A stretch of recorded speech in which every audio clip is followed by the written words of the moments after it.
ఒక్కొక్కసారి ఒక సంఘం దాని అనుబంధ సంస్థ లేక ఒక మిషన్ సంస్థ మొదలైనవి ఇతర సంఘాల గురించి సంస్థల గురించి నిజనిజాలు లేక పూర్తి వాస్తవం తెలుసుకోకుండా చేసే ప్రకటనలో కృపారాహిత్యం స్పష్టంగా కనిపిస్తుంది. అనేక సందర్భాల్లో ఇది చాలా కీడుకు దోహదం చేస్తుంది. అందులోనూ తరచుగా ఇలాంటి ప్రకటనలు ఆయా సంఘాల సంస్థల నాయకులే చేస్తుంటారు. నా 40 సంవత్సరాల అనుభవంలో మనం ఇతర నాయకుల గురించి వారి పరిచర్యల గురించి వ్యతిరేకార్థక ప్రకటనలు చేయడం బహు తేలికగా చేస్తామని గ్రహించాను. కొన్నిసార్లు అలాంటి ప్రకటనలు ఏమాత్రం వాస్తవాలపై ఆధారపడక తప్పుడు నిర్ణయాలకు అభిప్రాయాలకు దారితీస్తాయి. మరికొన్నిసార్లు అవి వాస్తవాలే అయినా వాటిని మనం చెప్పే విధానం వలన ఇతరులు గాయపడటమో నష్టపోవడమో జరుగుతుంది.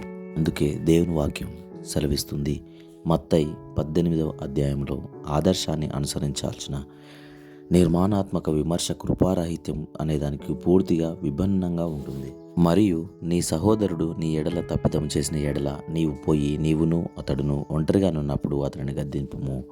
అతడు నీ మాట వినని ఎడల నీ సహోదరుణ్ణి సంపాదించుకుంటువి. అతడు వినని ఎడల 2-3 సాక్షుల నోట ప్రతి మాట స్థిరపరచున్నట్లు నీవు ఒకరినిద్దరిని వెంటబెట్టుకొని అతని యొద్దకు పొమ్ము.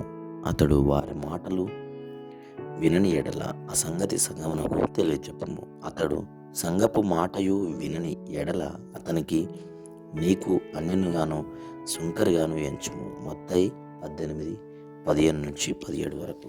సేకరణ సుఖవలయం వెలుపల. జార్జ్ వర్వర్.